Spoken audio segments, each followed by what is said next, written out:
Hello students, how are you? I hope you all will be fine. Welcome to my YouTube channel Kiran Ponia. Let's start our study with smiley face and fresh mind. Today we will start our exercise 14.3.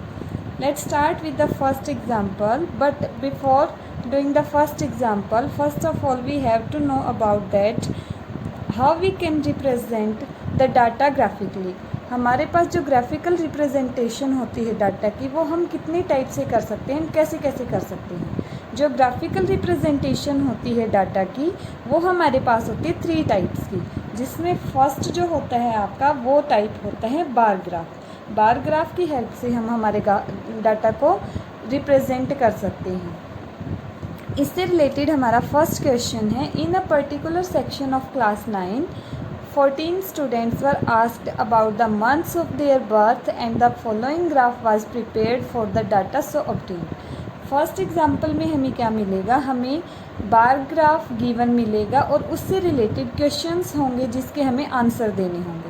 एक particular section है 9th class का जिसमें कितने students है, total 40 students है, और उनसे पूछा गया कि उनका जो बर्थ हुआ है वो कौन से मंथ में हुआ है. और जो हमारा ये नीचे ग्राफ गिवन है ये रिप्रेजेंट करता है इस डाटा को कि इन 40 स्टूडेंट्स का बर्थ कौन कौन से मंथ्स में हुआ है.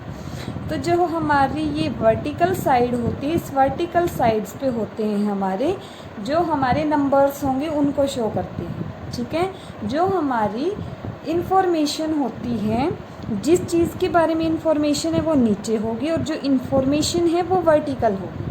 और हॉरिजॉन्टल क्या होगी, जो इन्फॉर्मेशन दी गई है जिस भी चीज़ के बारे में.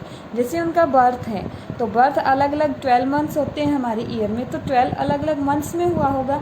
तो नीचे तो आ जाएंगे हमारे वो मंथ्स एंड ऊपर क्या आ जाएंगे, जितने नंबर ऑफ स्टूडेंट का बर्थ हुआ है जैन में, फेब में, मार्च में. ठीक है, अब इससे रिलेटेड जो हमारा क्वेश्चंस हैं वो है observe the bar graph given above and answer the following question. हमें जो ऊपर बार ग्राफ गिवन है उसे ऑब्जर्व करना है और जो नीचे आंसर क्वेश्चंस दिए हैं उनके आंसर देने हैं. पहले तो हम बार ग्राफ को ऑब्जर्व करके देखते हैं कि हमें बार ग्राफ में क्या गिवन है. जैन में टोटल कितने स्टूडेंट्स का बर्थ हुआ है, जैन का जो बार ग्राफ गिवन है, जो बार गिवन है उसमें देखेंगे वो कहाँ तक जा रहा है, 3 तक. इसका मतलब ये है ये नंबर ऑफ़ स्टूडेंट है, मींस जैन में 3 स्टूडेंट्स का बर्थ हुआ है. नेक्स्ट आता है आपका फेब. फेब का बार कहाँ तक जा रहा है, 4 के सामने तक जा रहे हैं, तो आप क्या बोलेंगे कि फेब में 4 स्टूडेंट्स का बर्थ हुआ है. मार्च एंड अप्रैल दोनों में ओनली 2 स्टूडेंट्स का क्या हुआ है, बर्थ हुआ है. नेक्स्ट आपका मई में कितना, मई का ग्राफ जा रहा है आपका 5 तक, तो मई के अंदर 5 स्टूडेंट्स का बर्थ हुआ है. जून में 1 स्टूडेंट का बर्थ हुआ है. जुलाई में 2 स्टूडेंट्स का बर्थ हुआ है. अगस्त में आपका 7 स्टूडेंट्स का बर्थ हुआ है. नेक्स्ट वन इज़ सितंबर में आपके 3 स्टूडेंट्स का बर्थ हुआ है. And next October, November and December तीनों का ग्राफ सेम है और कहाँ तक जा रहा है आपका 4 तक, तो तीनों में 4 स्टूडेंट्स का आपका बर्थ हुआ है. आपसे जो क्वेश्चन पूछे गए हैं वो हैं how many students were born in the month of November.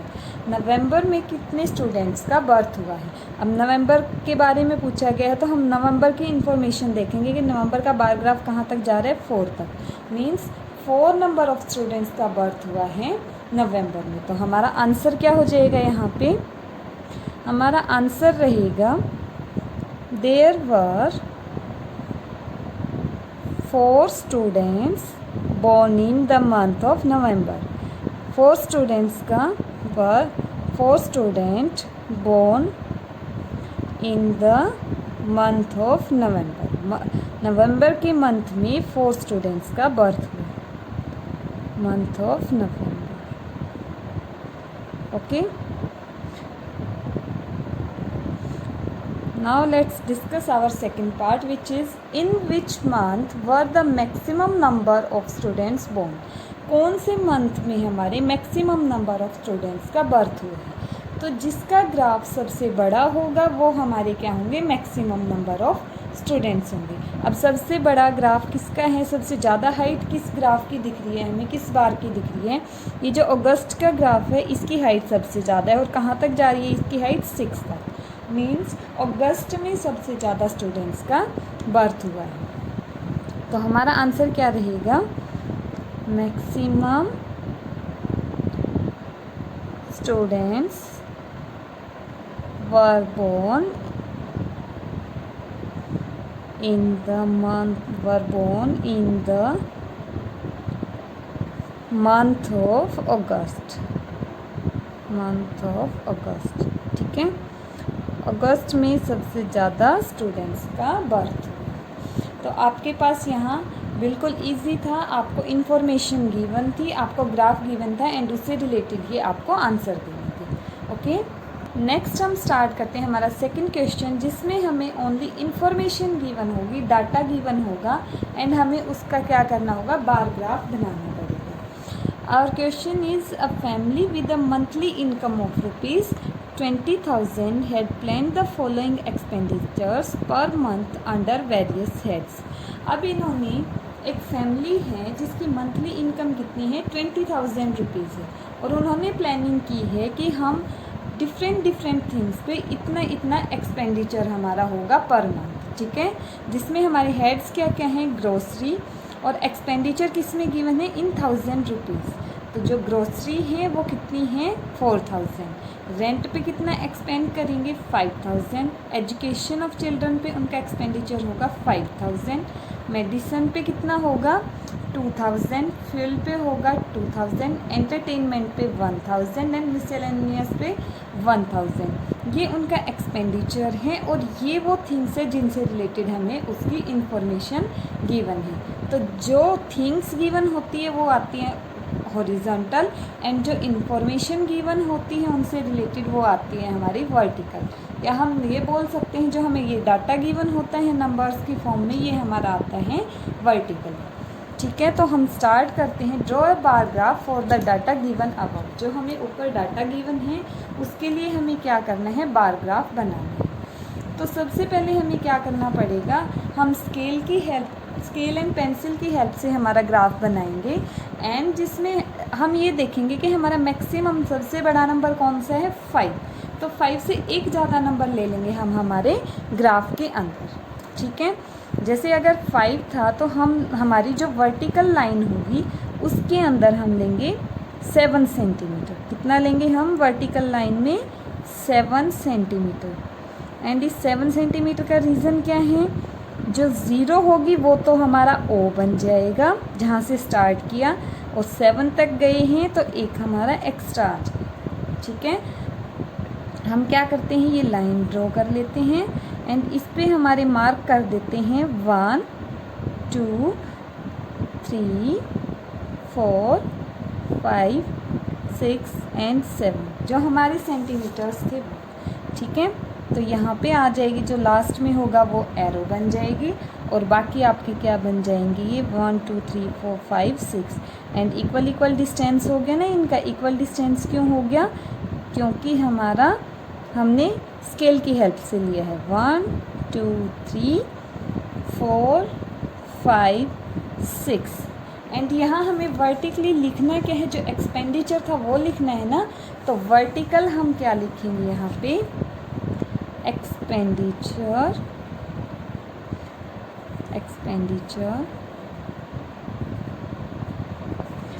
In 1000 rupees. 1000 rupees में गिवन है ना हमें एक्सपेंडिचर, तो जिस टर्म में गिवन होगा उसी में हम क्या करेंगे, हमारा एक्सपेंडिचर यहाँ पे लिख देंगे, ओके।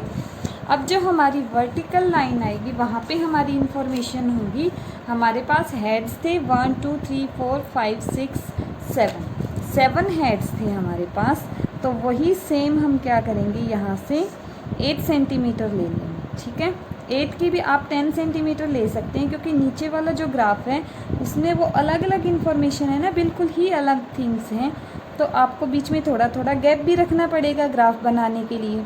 तो आप क्या करेंगे, 1 सेंटीमीटर ग्राफ बना लेंगे और 1 का ही गैप रखेंगे। 1 2 3 4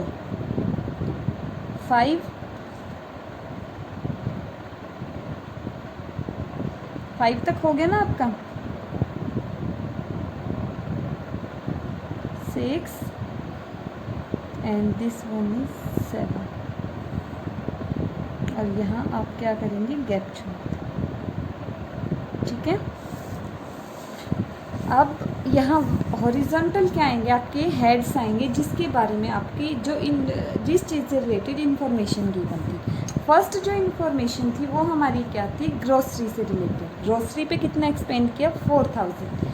तो आप फर्स्ट आपकी जो ये फर्स्ट ग्राफ बनाएंगे, ये कहाँ तक जाएगा आपका, क्योंकि आपने अपनी स्केल की हेड ली है और तो ये कहाँ तक जाएगा, 4 है तो 4 सेंटीमीटर तक जाएगा, ठीक है। और ये भी कहाँ तक जाएगा आपका, 4 सेंटीमीटर तक जाएगा।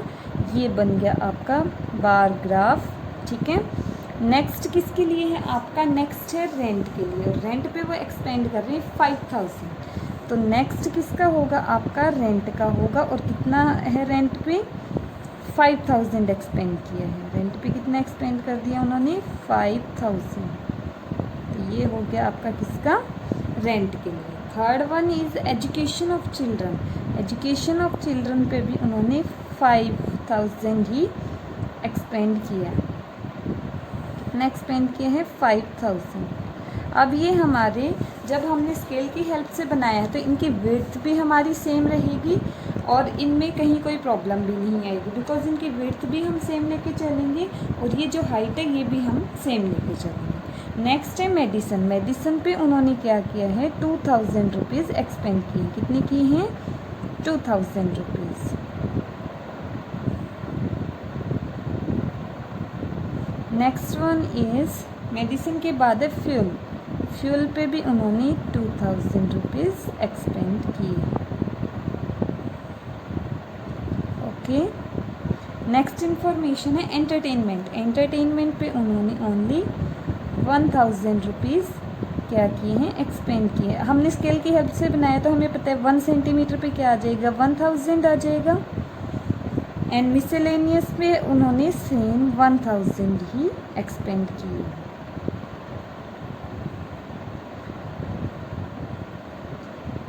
अब सबसे ऊपर आप राइट करेंगे, आपने जो स्केल यूज़ किया है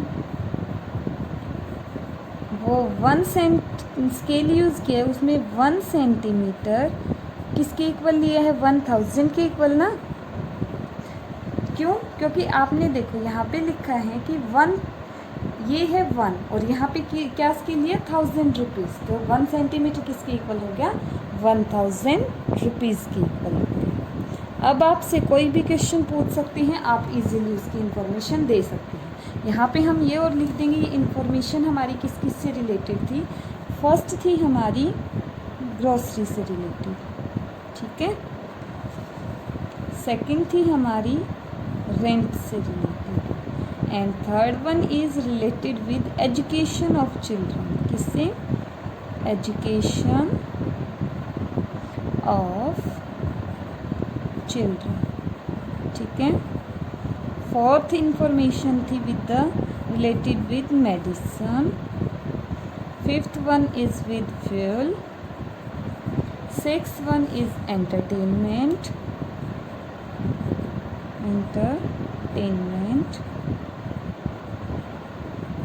सेवंथ इंफॉर्मेशन थी मिसलेनियस। सेवंथ थी मिसलेनियस। ये आपकी इंफॉर्मेशन थी, आपने इजीली आपका ग्राफ ड्रॉ कर दिया। आप दोबारा से देखते हैं, जो इन्फॉर्मेशन गिवन होगी, जिस चीज़ से रिलेटेड इन्फॉर्मेशन है वो चीज़ लिखेंगे यहाँ पे। जैसे ग्रोसरी से रिलेटेड थी, ग्रोसरी आएगी यहाँ पे, और जो आपकी वैल्यूज़ आएंगी नंबर्स में वो आएंगी वर्टिकली, और जो इन्फॉर्मेशन आएगी वो आएगी हॉरिजॉन्टल। ओके, और ऊपर आपको लिखना पड़ेगा आपने जो स्केल यूज़ किए हैं वो किसके अकॉर्डिंग यूज़ किए। Okay, thank you class.